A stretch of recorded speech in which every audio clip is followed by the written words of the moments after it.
Heart and Soul miniseries Adventurelands, Book 11. So, you're next, Mr. Peralta said, shifting his focus to the girl next to me. While she was stretching, she practically purred out the word, feline.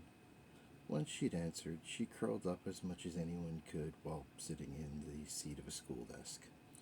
To make it obvious that she was done talking for now, she began to gently purr to herself. And you, Mr. Peralta, asked the boy next to her. Sorry, I can't say it out loud. It's a family secret. But I can tell you that it allows me to understand any language and grants me some very limited telepathy. Fair enough for now, but I may need to talk to you about that more later. And you. I have doggy powers! Canine excitedly shouted, a little too enthusiastically for his own good, especially while sitting in a class full of judgmental preteens. The same half of the class that had laughed at me was now laughing at him, and it was beginning to make me really angry. Instead of trying to do anything rash, I clenched my fist as tightly as I could and focused entirely on that, struggling to keep my mind off of anything else. As you might imagine, it didn't really help at all. However, Mr. Peralta, standing at the front of the room, strongly snapped out, "The next one to laugh gets expelled, unless I start laughing first." The silence that followed quickly restored my mood. I knew Dragon wouldn't have sent me a worthless teacher.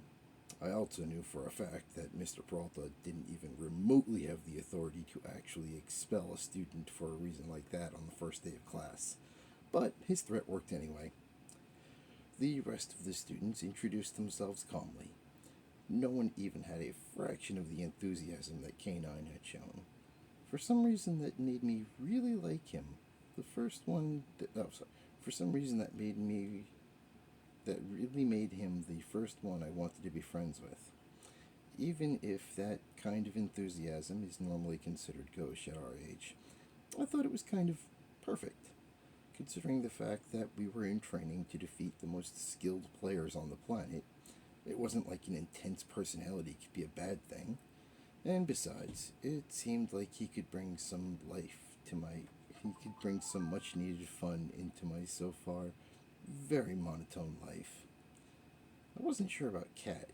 Like Weasel, I got a weird feeling from her, but it was really hard to get a solid read on either one of them. She seemed friendly enough, but almost everyone did at first. Well, maybe not the jerks in the back half of the room, but most people. Even most of the crappy ones can hide their crappiness at first. That's why I liked Canine right off the bat. It was all too obvious that he couldn't hide anything. Once the normal first day introduction stuff was out of the way, Mr. Peralta clapped his hands loudly and said, "Since I have a good memory for names, I don't think we need to play any of those silly getting to know you games. I say instead of all that boring stuff, how about we go to the target range? Now that you've all got controllers, we can try out a simple spell to begin with." The entire class started to quickly and excitedly pack away any books we had out, quickly throwing them into our inventories and following him in a hurry.